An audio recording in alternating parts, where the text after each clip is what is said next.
Welcome to Advisor Talk with Frank LaRosa. Brought to you by Elite Consulting Partners, it's the only podcast offering unfiltered guidance and direct advice for all things concerning financial advisors, RIAs, and the practitioners in the wealth management business.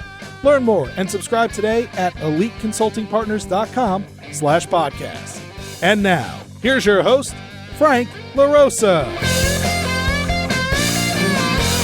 Hey everybody, welcome to Advisor Talk with Frank LaRosa. I am your host, Frank LaRosa, and I am really excited today to have a very special guest on, Jon Kuttin, who is the founder and CEO of Kuttin Wealth Management, one of the larger firms that we work with and have come to know.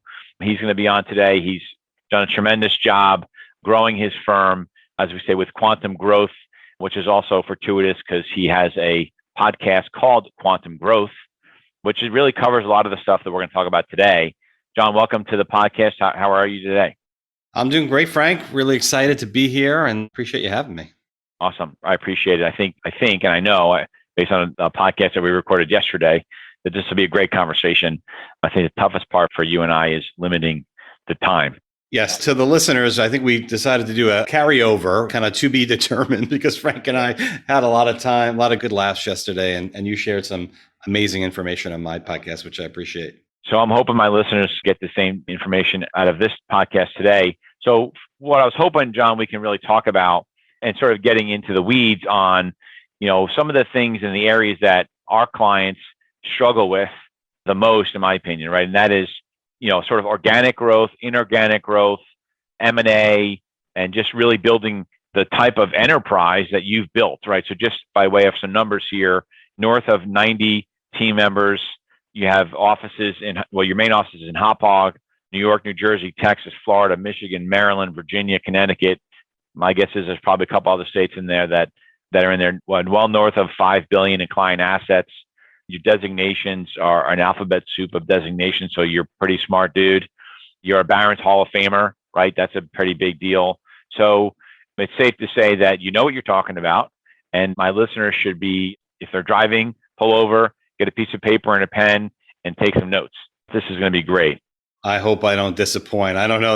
I don't know that guy you described, but those are some big shoes to fill for sure. But thank you for the kind words. No problem. So why don't we just start, just generally speaking, tell us a little bit about your background and Kuttin Wealth Management, and then we're going to get into, we'll start peppering you with some questions about how did you build culture, how are you getting quantum growth with your team, and we'll go talk about centers of influence strategies. So let's start with, who are you? Great question. And I'll be as brief as I can. So, I always like to say I'm 49 years old. I am happily married, almost 25 years. My wife actually keeps reminding me, Frank, that our 25-year anniversary is in September. I think that's like one you're supposed to buy a really big gift for or something.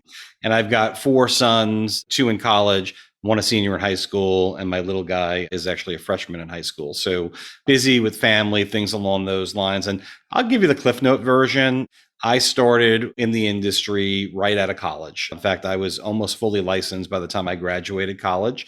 And I've spent my whole career at what is now Amerprise, right? So for a bit, we were IDS, Financial Services, and then American Express Financial Advisors, and now Amerprise.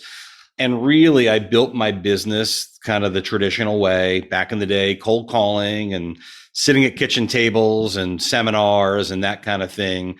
I got involved in a leadership role, which I think is a little different than many successful advisors out there, and really caught the leadership bug. I was blessed to have some amazing mentors who are still mentors and friends today. And I spent about 7 years or so in a leadership position, ultimately ran an office. I know you have a leadership background as well, Frank, and we kind of, are connected from that perspective. I like developing others. But with that being said, I got to a point where I wanted to not be in the corporate world and really just go back and be a full-time independent advisor. So in 2001, I literally dug a big hole, not myself, but out my old house, and I dug an outside entrance, and it was me and one advisor who's one of my partners today. His name is Evan. And Evan and I put an outside entry in, and we worked out of what we called the mezzanine level of my old house, right? It was a basement, but it sounded fancier. Mezzanine right? sounds better. It sure did. And clients and prospective clients like that better as well. And Evan and I thought it would be smart to partner with CPA firms. So I built my first partnership with a CPA firm in 2001.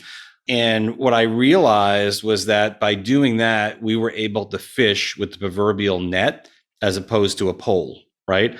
So fast forward today, our firm works with over 100 CPA firms nationally, brings in a few hundred or more clients on an annual basis. And we've really created, your words before, quantum growth by being able to kind of learn, and we can go deeper in that, how to actually partner with CPAs. It's not easy to do. It's that part of the, the business that advisors have always struggled with. And I've got a whole coaching program that has taught advisors how to do that for years. So a lot of our growth started to occur then. And then, Frank, in 2002, I bought my first business, acquired my first business. It was a smaller, like $30 or $40 million practice. And that's led to over 40, I'm embarrassed to say, acquisitions from 2002 through today in 2022.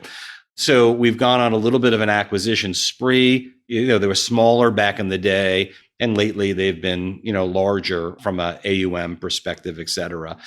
And then the last thing that I would share, just from a background perspective, which I think makes me a little different than most advisors in the industry, is I'm no longer client facing. For about a decade, I have not worked with clients at all. I jump in a meeting here and there to help out or shake a hand or see an old client. But we've all heard that old adage, Frank, right? Spend more time working on the business and less time working in the business. So I really consider my role to really be kind of the visionary of the business, leading and developing the team, setting vision, and making sure that we're growing, right? I spend a lot of my time on growing, whether it be developing advisors on the team, making sure our business development team is growing and bringing new assets into the firm, or working on inorganic growth strategies like M&A and bringing in experienced advisors. Wow. I took a lot of notes down here as you were talking and I was listening. You'll likely have to ask very few questions. I give long, very long, and very thorough answers, I've been told. I've been told the same thing too. So let's dive right into the centers of influence, and specifically with CPAs. I did a podcast a few months ago, and it was really all about growing your firm through not only CPA centers of influence, but really CPA acquisitions. I don't know if you get involved in that or not. We never really talked about that, but I believe that there's an opportunity because there's so many small CPA firms out there that really don't have any plan whatsoever. And the right wealth management firms that can acquire majority ownership of those practices and then plant, I'll call it a salaried wealth management advisor, something in those offices is, I think, where I think the future is going. But talk about, my listeners are going, well, how did he do that? Like, how did he build relationships with over 100 CPA firms? Yeah, no, great question. And I'll hit both the acquisition piece as well, because it's something we haven't acquired a CPA firm yet, but we're about to. We're working on a couple, and again, they'll need to get to the finish line, but it's something that we're very intrigued by and very much thinking about doing as we speak. So, the first thing I'd say is a lot of trial and error, right? So I've been working with CPAs. We've built a business around it literally since 2001. And in my coaching program, I've had this saying that I've said forever, right? And you have to kind of listen to me say it twice to get it. And it's that the hard part is getting the CPA to say yes to a professional alliance with a financial advisor. The harder part is then influencing them to do what it is you want them to do, i.e. introducing clients. So it's hard to actually get a CPA, right? Stereotypically, CPAs are not risk takers, right? And they don't all believe that they should be in our industry or involved in receiving compensation, right? And there's rules about that, which we could talk some about as well. So it's hard to find the right CPA, right? It's a lot easier, by the way, than it was in 2001 when I started, right? Today, the AICPA is super supportive of wealth management. There's a PFS designation. There's a whole kind of tab on the AICPA's website about personal financial planning. So it's way more accepted. The majority of larger firms are doing it, and more firms are actively engaging in financial planning and actually like looking for it as opposed to you having to call them, which is kind of interesting. But what I find is over and over again, it's one thing to get the CPA to say yes, right, to a partnership together. It's another thing to actually teach them how to spot opportunities and how to actually make introductions the right way. And one of the themes that you'll hear from me a lot, Frank, and you know this about me already, is leadership is the key. I call it Jenga block, stolen from my leadership coach, by the way, but it's the key Jenga block to a lot of things, right?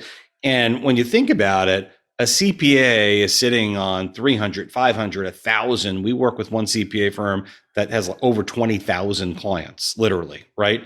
They've got this opportunity, but they're nervous, right? They're uncomfortable approaching it. So what we spend a lot of time on is creating systems and processes to make it easy for them to build awareness within their practice. So I'll give you some examples. I'll give you 3 really important rules, right? So the first rule, Frank, is once a CPA actually wants to work with you, you must create a joint business plan together.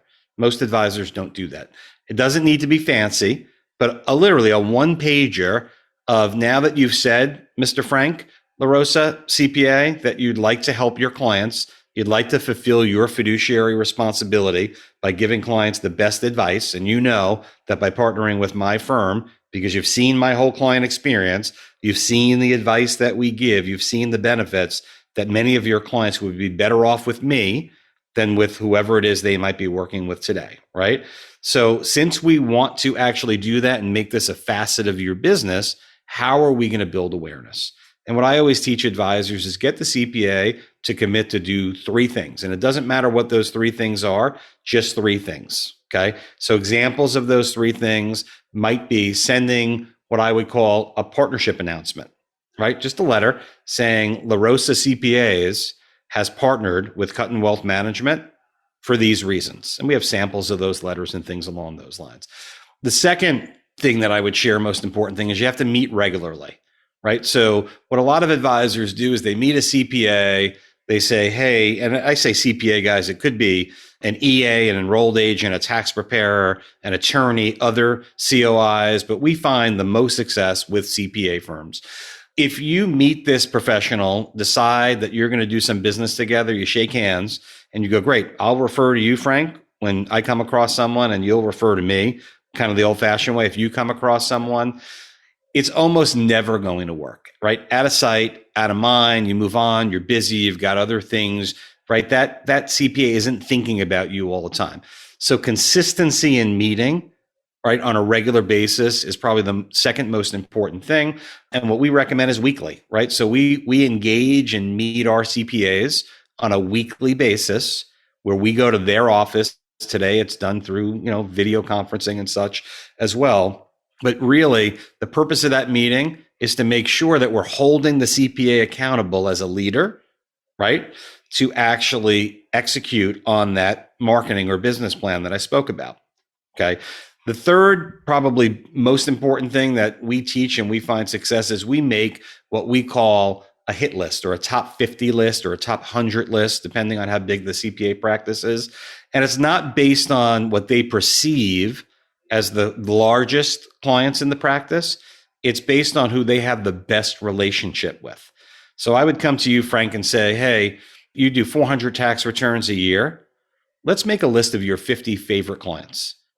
When Frank says to a client, I think you should do this, which client says, whatever you say, Frank, we're lucky to have you, right? Who's the person that you see in your community, et cetera? And what we do is we teach the advisor how to lead the CPA to go after the highest relationships first, because quite frankly, it's the most comfortable thing for them to do, right?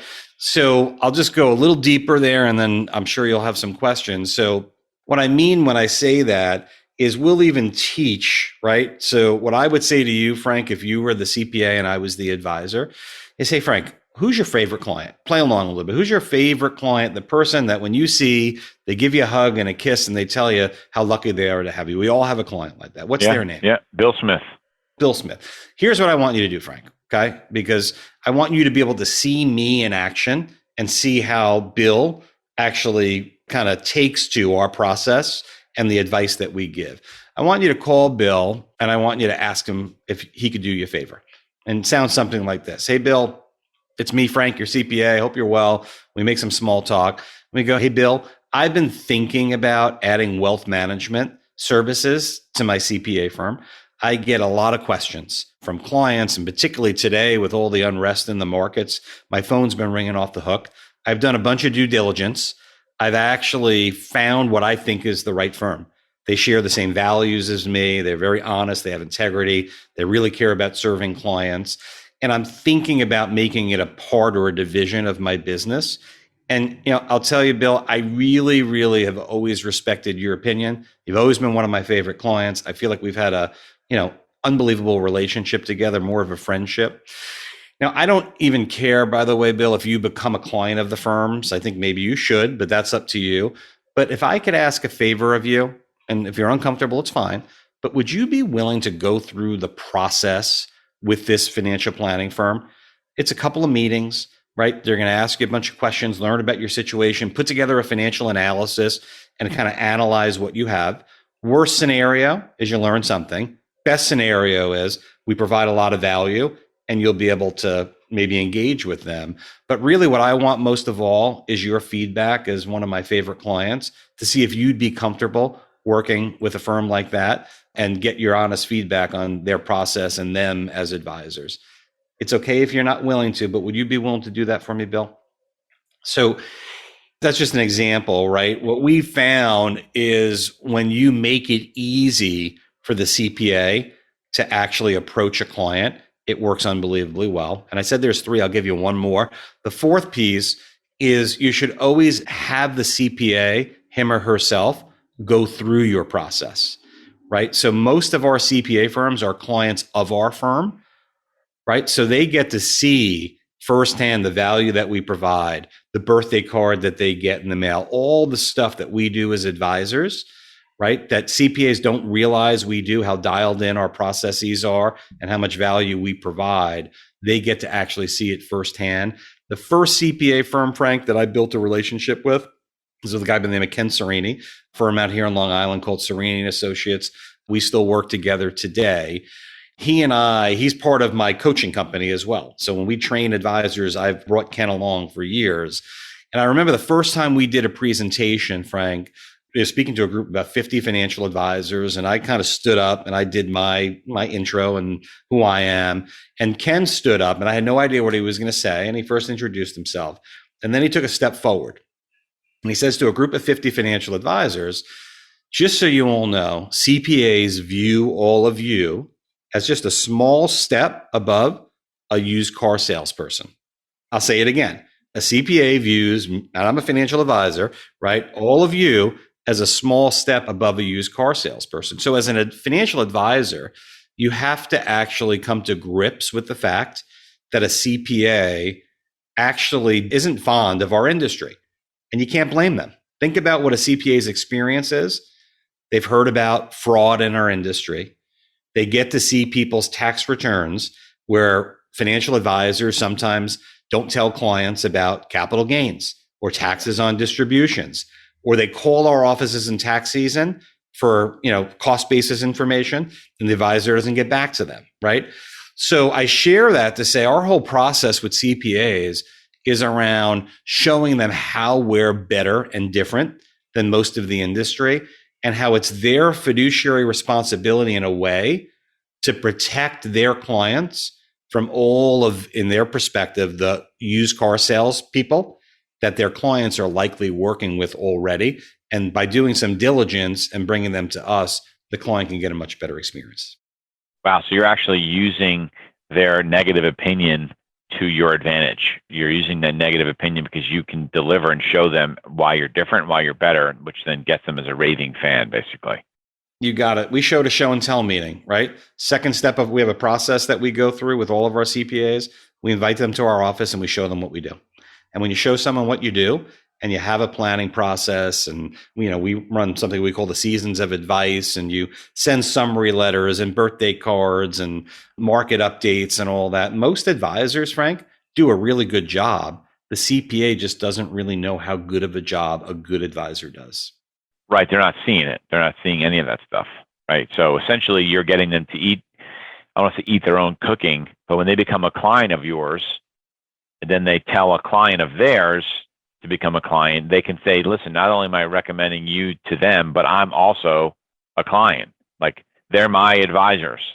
Yep, you got it. Yeah, and again, sometimes it gets a little touchy because CPA could either be embarrassed by their level of savings or can not want to share just how much savings they have. So I always say to the CPA, I'll take you through the process.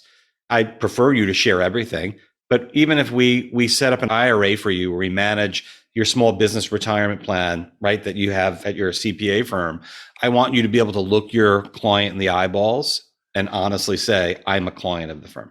All right.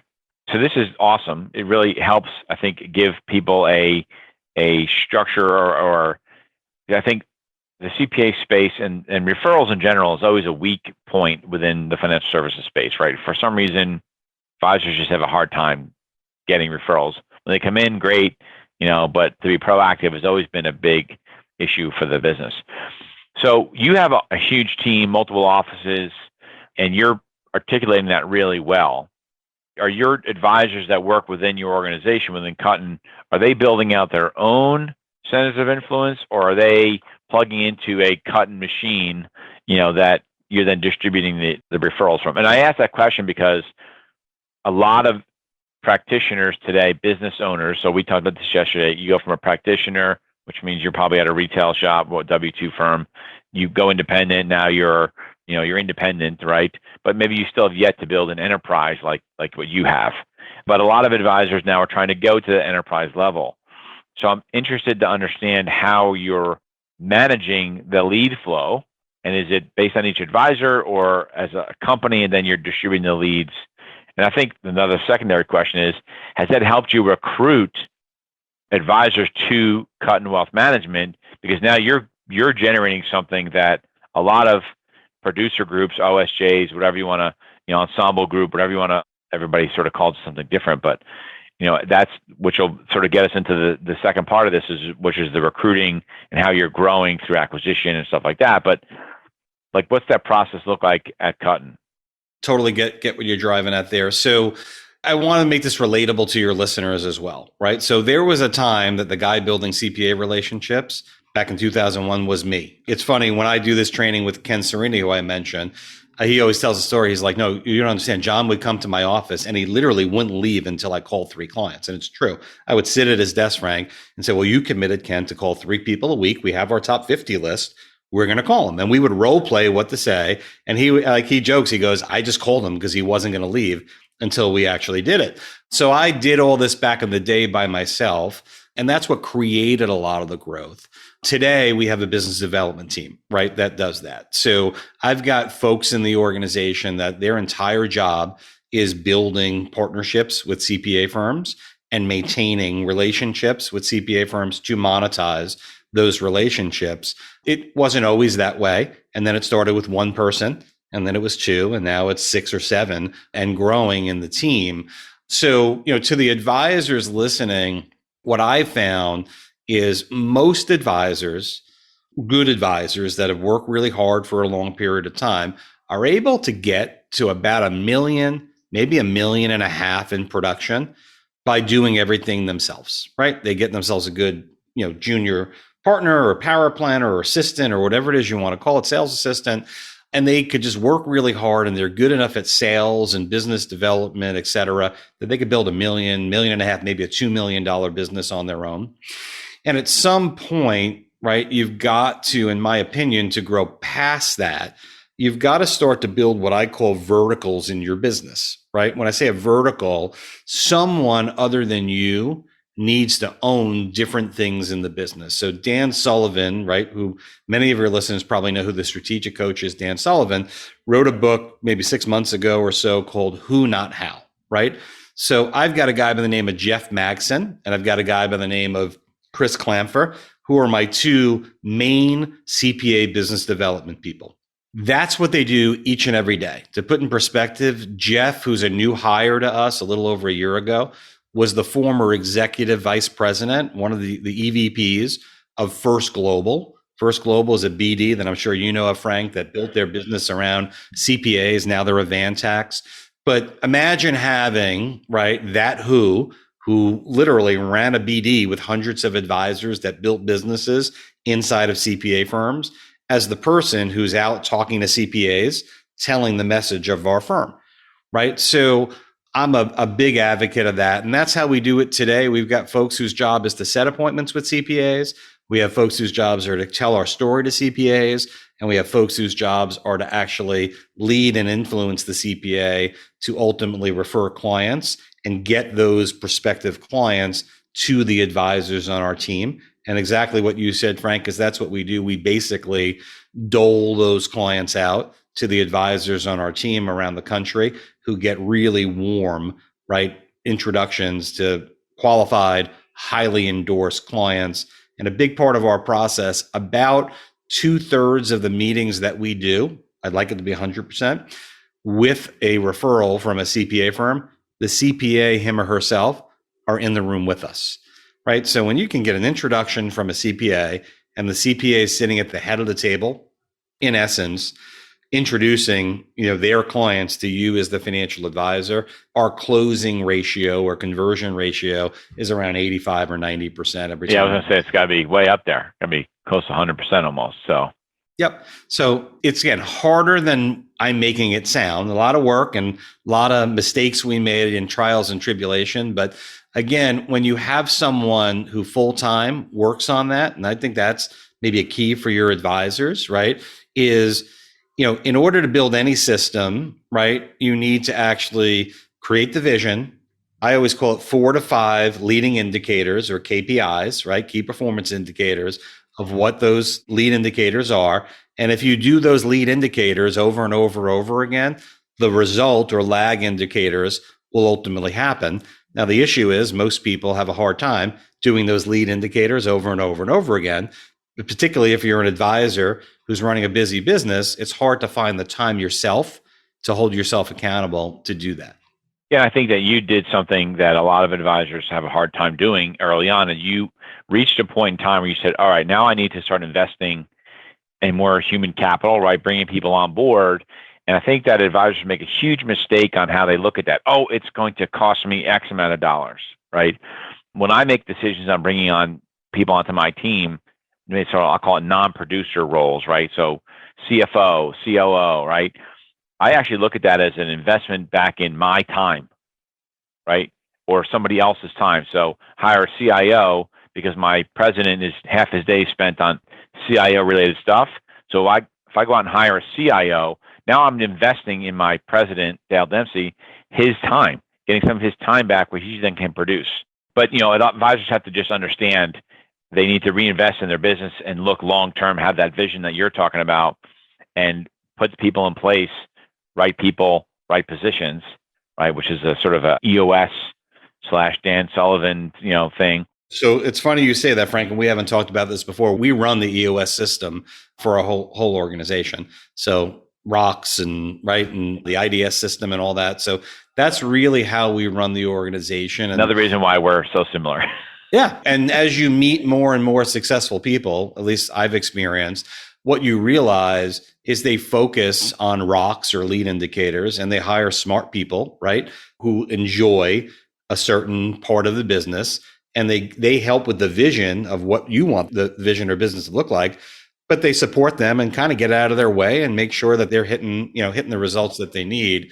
It's an interesting, to pick up on our conversation yesterday, right? And I think it's a good probably place for us to take our conversation, because I know I'm being wordier than I need to be. When you start to think about, right, as an advisor, right, that is thinking about whether they're in the right spot in their career, should they stay where they are, or should they make a move? I think we both agree that, the industry is moving more towards independence, whether it be wires and regional advisors going to the independent BD space, or directly to the RIA space or hybrid RIA space, or IBDs, right, going RIA. More and more advisors are flowing there. And I think what it really comes down to for me is what, you said a minute ago, which kind of made me think about it, is, if I'm at a wire and I'm getting a, 42% cash payout, 43, 45, wherever it may be, I'm giving up, 50% plus, right, of my payout, depending on which platform I'm in. And it's just a matter of, do you want the firm, the wirehouse, to make investment decisions with that 50% plus? in how they invested in technology or marketing or branding or compliance, et cetera? Or is there ability for you as a CEO of your business to be able to take that 50% plus and make better decisions for your own business? And, you and I hit this a little bit yesterday.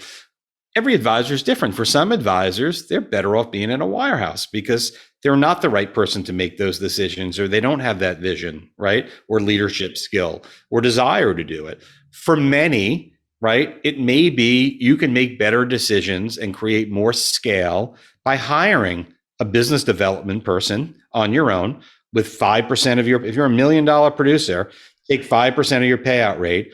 Go hire a young kid who wants to be a business development person, pay he or she $50,000 a year to go find CPAs, go through a course on how to figure out how to be really good at finding CPAs. And if you have someone who does that all day long for 50 grand, how long until you have 10 CPAs referring 10 clients apiece to you? Not that long. Might take 3 years, but man, for 50 grand a year, right, which might turn into 75 and 100 and 200 if they do a good job. If you can bring in 100 clients a year for the rest of your career, that's a really good investment. And that's kind of, Frank, how I think about it is, when you're running your own business, you've got the ability to kind of spend your resources in areas that if you can lead through it, that you can really create that quantum growth that we talked about. All right. So you just touched on this and you were talking about or referring to advisors at other firms and trying to figure out if that's where they're going to be or not. Let's jump over to where I've seen, and this is a two-part question because I think the second part of how you're having so much success recruiting to your company, right? How you're doing that. And then the other part of it, I think, which is probably comes as a surprise to a lot of people, is you're a huge company. You're not an RIA, right? And you're at Amerprise. Yep. Right? Yeah. I think people are going, what? How is he doing that? So you and I both know Amerprise, right? And the things that we like about the firm. But I think as a whole, people might be surprised. There's a $5 billion, independent advisor at Amerprise crushing it, right? Getting quantum growth. So talk about that as two-part, recruiting, and then how are you doing at such a good job, again, under the umbrella of Amerprise? Yeah, no, super question. I call that the Kuttin two-step. Usually I catch people up. I'm going to try to remember the two questions. If not, you'll have to remind me of the second. So the first one I'll take is, how are we having success recruiting, right? And what we've done is really we look for two different types of advisors, right? And of course, we're hiring administrative people and power planners and folks that aspire to be advisors. But when I think about advisors, I'll say we're looking for three types, right? One is we built a business around developing advisors. So we develop a lot of young talent. And what I've found is because we've developed young talent, advisors who are looking to exit the business, who are in the twilight of their career, what they're looking for is really simple, right? They're looking for, I don't care what anyone says, right? Number one, they're looking for the right price of their business. It always comes down to price, right? In reality. Number two, they are really looking for an advisor who's going to help with their legacy. And most really want both, right? And probably will tell you it's all about legacy and giving a great client experience and taking care of clients. But I think there's a lot of firms that advisors can get comfortable with saying, this firm can do a good job, right? And then it turns into price. The key is, if you're not developing young talent that has capacity, how do you take on an advisor's book who built $1 million or $2 million book of business? If I'm an advisor who's got $1 million or $2 million that I do in production, and I'm going to go buy an advisor who does $1 million or $2 million, how do I create double the capacity, right? So I think one really important point to make for advisors who are looking to grow through acquisition is you have to overstaff and you have to have capacity on your bench for really good, capable advisors. And to do that, you have to be able to develop them. You have to be willing to pay them well. And that's a big part of our process. I think the second piece is there's two types of advisors that join us. And by the way, Frank, we've actually hired folks in the last year from the wirehouse channel, the bank channel, the independent BD channel, and the RA channel. So we are resonating with advisors from all different kind of walks of life. But we have advisors that I will call that want to be servicing advisors. meaning they're very competent CFP type folks, care deeply about their clients, but they're just not killing it yet, right? So the business development end of things, the asset rainmaking isn't what they're great at, but they're really good advisors. So what we do is we've built a business around taking an advisor like that and saying, we don't want you to market at all. In fact, the only marketing I want you to do is to do really good work for the clients that we will give you to serve. And we'll give you those clients either through our robust organic growth. We bring in a couple hundred, few hundred, maybe somewhere between a couple hundred and few hundred new clients a year from satisfied client referrals organically. We bring in a few hundred clients a year from our CPA partnerships. And in a year like last year, we brought in a couple thousand clients through acquisitions. So we're not looking for advisors to come on our platform and rainmake. Now, if they can, that's a bonus, right? We're happy for them to do that. But we're really getting advisors who really love being a financial advisor to do true comprehensive financial planning, great asset management advice, build deep, meaningful relationships, and organically grow the business by winning the wallet share from the client and by getting referrals from the clients by just going above and beyond and giving amazing advice. So, there's a role like that we hire. That's where we hire most of our advisors, right? And then secondarily, we've got a role that we call a beachhead leader, is what we call it. And a beachhead leader, Frank, is simply an advisor who comes in onto our chassis that we want to build a great big business through. So I've got about 10 folks right now in the organization that are beachhead leaders. I've got 2 or 3 that are in process of joining us to be beachhead leaders. And those are folks that really what we do is they're advisors, but they're really player coaches. And by the way, some of our internal folks turn into beachhead leaders who have a desire to lead and develop. But what we're doing there is we're asking someone to run a very small client base themselves, but to lead and develop other advisors and help us continue to develop business through our CPA partnerships and through onboarding all of our practice acquisitions. And that's a role where, I'll give you an example. Brought an advisor in probably 18 months ago. His name is Rich, by the way, right? Rich came in as about a $400,000 producer, came from more of the insurance channel, great guy. And to make a long story short, Rich is now gone from being a $400,000 producer to managing about a $3 million business for the firm in 18 months.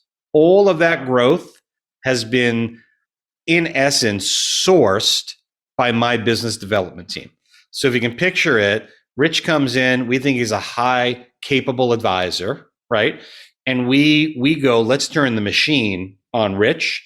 Let's find businesses to buy, advisors to recruit, CPA firms in his area, right, to refer clients. We build all that for him. His job is now to make sure that the advisors and the clients get the right experience and that we can deliver that experience over and over and over again.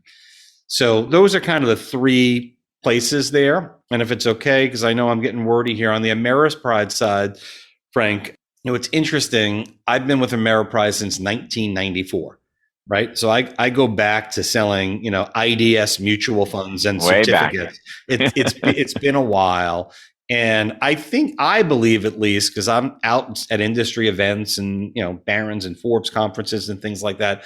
I think Amerprise as a firm is now, over the last 5, 6, 7 years, being seen more for the great company it is. So listen, every company has its pros and cons, but to me, Amerprise is the place where, as an advisor, you can get, in my opinion, the ideal experience for a practice where we've got amazing technology. I mean, when we recruit advisors, and you've seen it, and we bring them in, they're like, oh my goodness, everything's connected.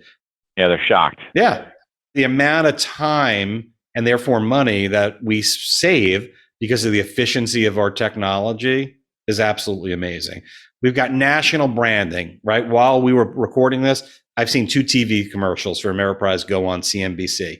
You can't underestimate how important that is when a client ultimately sees that, right? One of the most trusted firms in the financial services industry. And I think to me, the big piece is we've been doing comprehensive financial planning. When I started in 94, we were doing comprehensive financial planning.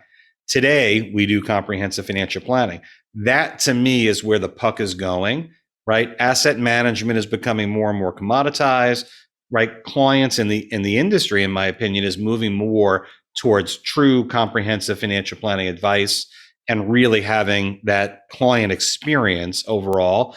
I think Ameriprise advisors, in my opinion, and the culture that we have allows us to really provide clients with what they're looking for, digitally enabled, right? Goal-based, true comprehensive financial planning advice. And I think, in my opinion, we're years ahead of where a lot of our competitors actually are. And it's a really big competitive advantage. Yeah, I would agree. I get asked that a lot of times. So who's got the best technology in the business? And many times I'm like, you're not going to believe this, but Amerprise. They're like, what? I'm like, oh yeah. When you see their technology, you're going to go, holy, like it makes some of the wirehouse firms look awful. Yeah. So, and what's interesting, Frank, is I've got even a little bit of a different competitive advantage. I think of Amerprise and I describe it, right? And I even think our senior leadership describes it this way. We're not the cheapest game in town, right? Meaning we don't give the highest payout on the street or the highest recruiting bonus or the lowest cost provider on everything, but it's high quality, right? And it's in the spectrum of being right there with all the other independent broker dealers. Not the cheapest, not the most expensive, somewhere in the middle. But the reality of it is it's really supported independence. So the way I look at it, Ameriprise provides supported independence. Kuttin Wealth Management, to get to your question, adds a whole nother layer of supported independence, right? Leadership development training, referral coaching, CPA referrals, practice acquisitions, access to capital to acquire businesses, right? This is KWM, right? Kuttin Wealth Management driven. And because of the size and scale that we've been able to build on the Ameriprise chassis, we're the largest currently practice, or let's say one of the largest practices in the ecosystem. We get better cost, right? And better payout than the average advisor at Ameriprise. So when advisors join our chassis, we get to pass that along to them as well, which becomes a really big competitive advantage for us and also for those who join us. And I feel we deserve it because we work really hard to build a really large enterprise within the organization. Yeah, you definitely have size and scale, and it was great. You just sort of must have been reading my mind, because I was gonna sort of in wrapping up, I was going to ask you, like, so why should an advisor think about joining Kuttin Wealth Management versus any other practice, or in particularly going to Amerprise, which is a great firm, but going there directly? I think you just really answered that in terms of why it makes sense for what you're bringing to the table, what you've been able to build. And candidly, one of the things that you didn't mention was your leadership, just leadership in general. I think that there are a lot of enterprise firms out there, and they're big and they get scale and all that stuff, and they can articulate that to their teams. What they don't bring to the table for advisors joining them is a level of leadership that those advisors may have been used to for years, right? Working at a Morgan Stanley or a UBS, where I have friends that are there in RBC, and they're great managers and leaders. And when you go independent, you lose that connectivity sometimes. Yep. No, thanks for reminding me of that. I mean, our culture, it's cliche, but is everything. And training classes for, we develop the junior advisors for our advisors. We find them and we develop them. 2 weeks ago, we had 25 advisors here in New York for a week's worth of training. I personally conducted it. I was there every day, literally teaching advisors how to present asset allocation, right? And that's a big, as you know, Frank, issue in the industry, right? Is no young talent is coming into the industry, and there's not a lot of channels to develop them. So we identified that years ago. We built a robust intern program. So I think about it this way, Frank, and I know we're getting really short on time, so I'll wrap for you. But what I would share is what I've tried to do, and we're not all the way there yet, right? Is we've built inside of our business, right? I consider our business a true vertical business, right? I find a lot of the firms at our size, not all, but are horizontal businesses, meaning it's 20 producers, or 50 producers in our case, all doing $1 million to do $50 million a year in revenue. We're literally one firm that works together as a team that uses all the resources of the organization, and it's one experience to the client.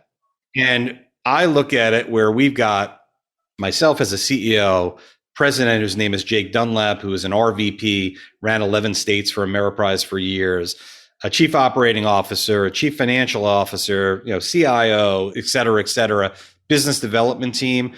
Our corporate office employees' number one job is to create development for our advisors from a learning and growing, as well as our staff, recruiting, business development, M&A. So what we work tirelessly to do every single day is to help our advisors grow by actually bringing them tangible assets that they can work with, not ideas that they can implement, but here's the client, go run the play and go grow the business that way.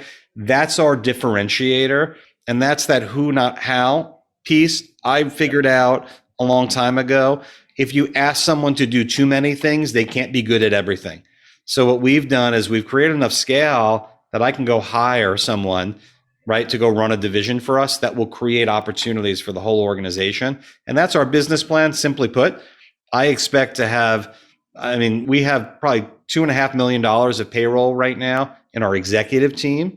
I think that number is going to be the fastest growing expense in the organization, so we can continue to grow and help advisors get what they want for themselves. Yeah, I'm right there with you. We're on the same track there with our company, so it's very interesting to hear you say that. So this was great. This was a lot to unpack. Probably I would recommend everybody that's listening to this to go and listen to it multiple times, because there's a lot of great stuff in there. Actionable content, which is what I try to drive. So speaking of actionable content, where can they find your podcast? And if someone has interest in talking to you more, where can they reach out to you? Sure. So podcast for advisors, and I go deep into a lot of the things we talked about today. And like you, Frank, have great guests, including you. So it's called Quantum Growth for Financial Advisors. You can find it everywhere, wherever you listen to podcasts, it is there. And then to find me, best place is to go through my email address at Amerprise, which is my name, Jonathan, JONATHAN, S as in Sam, Kuttin, KUTTIN as in Nancy, the @ symbol, and then A as in Apple, M as in Mary, P as in Peter, F as in Frank.com. Awesome. Great. I appreciate it. This was awesome. Again, another one where we could have just kept going. Yeah, we got to do this little Joe Rogan style next time, I think, huh? I know. Because we could, there's some, for those listeners, we had some other things on the docket too, but we'll do another one. This would be great. So love to do it. Yeah, exactly. So everyone, thanks for joining us. Don't forget to go to iTunes, and I always say smash that like button for our podcast, Advisor Talk with Frank LaRosa. Don't forget to check out our YouTube channel, where you'll be able to see John and I talking and everybody else at Advisor Talk with Frank LaRosa. I look forward to our next conversation, specifically with John and some other guests. And thanks for joining us again, and we'll see you on the other side. Thank you very much. Thanks for listening to Advisor Talk with Frank LaRosa. If you're looking for more advice or solutions on any topics in the financial services industry, or you just want to subscribe to our podcast, head on over to eliteconsultingpartners.com/podcasts.